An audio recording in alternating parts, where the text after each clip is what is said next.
Before I introduced Ken, I realized I said something about bell hooks. I didn't mean to seem like I was taking sides on the lemonade kind of thing that's going on with her and Beyonce. So just, I didn't want to have any beef here. So, just kind of squash that right now. So Ken Wheatcroft-Pardue is going to be coming up and read some poems. He's an essayist, short story writer, and poet living in Fort Worth, Texas.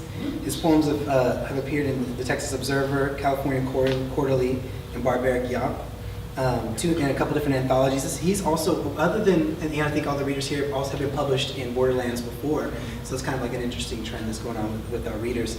And so, and Ken's poem, which again was like one of the ones that we all unanimously gave a thumbs up to, was really interesting. And it's one of the last poems, it's the last poem before the art section, but I did not tell you, and I think you guys will very much dig it. And so, without further ado, I want to bring Ken up here to read some of his poems.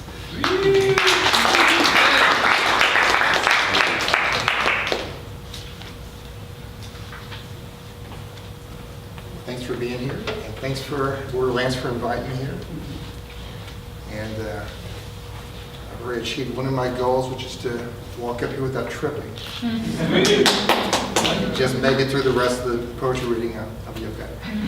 All right, so first one we're going to read is called Those Old Fans of My Youth. Made with forged and tempered steel, spilling its white phosphorescence in a city, Pittsburgh, circa 1965. With those propeller-shaped blades that were sharp enough to chop our little digits plumb off, just as well as any white-aproned butcher on blood-stained sawdust, meaty fingers wrapped around his dripping cleaver. Our blood was surely spurt out like an untapped oil derrick. Spindle top all over again. And just as sure, all our female relatives, the oddest assortment of married spinster aunts, grandmas, and cousins twice removed, would faint at the sight of our fingerless hands. And then, of course, where would we be with no fingers to dial the operator?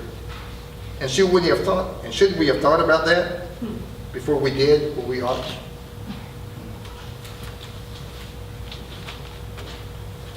I don't realize sometimes when I read these things that you have to know what operators are and you have to know what, be able to dial. It's a foreign concept.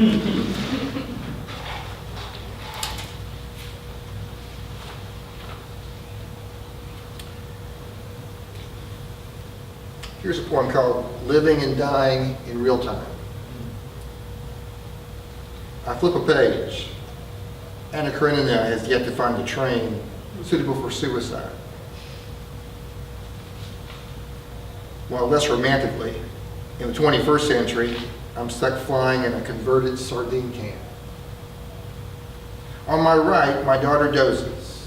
Over her shoulder, a low bank of clouds spreads like icing. But more, whole cloudscapes of mesas and canyons bubble up, while furrowed ridges stack on top of each other like a Hindu Kush, hiding some celestial Shangri-La.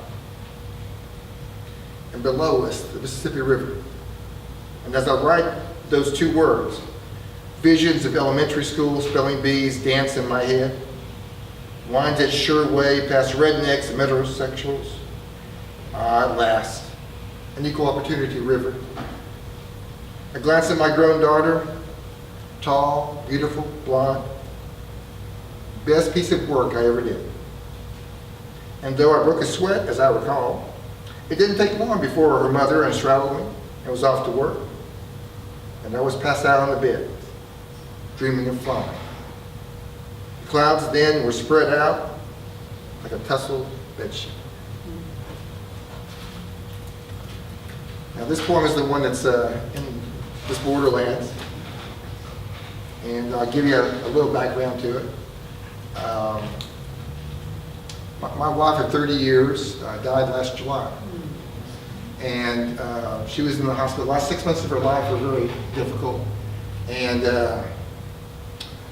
she was in the hospital for about 5 of those months. And the poem is entitled, What I Did Not Tell You. So it's addressed to her about things I couldn't tell her. of the yellow house on our street, the one where the son once sold crack out of his converted garage window, his driveway like a drive-through. A couple weeks into your hospital stay, his sister wandered off from bathing her 10-month-old, maybe to text someone, probably to bitch about how absolutely bored to tears she was, or maybe just to stream a movie. Quién sabe? To cut to the quick, 10-month-old drowned just a tiny bit of soapy water. The paramedics tried, but no. All the family stood in their front yard of hard dirt and high weeds and wailed and wailed. 2, it sucks to get old. Our family doctor, around my age, was going through something. Dyed the gray out of his hair, shaved his mustache, pumped iron in earnest. Even I noticed. Surreptitiously, I checked his wedding band.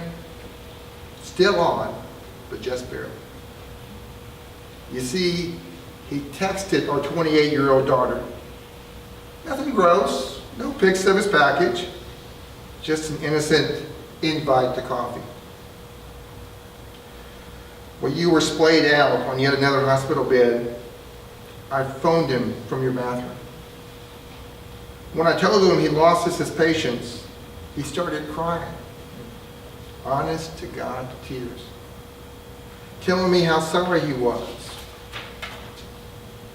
Doing this when he knew how afraid I was for you. I will never forgive him those tears. Thank you very much. Yeah.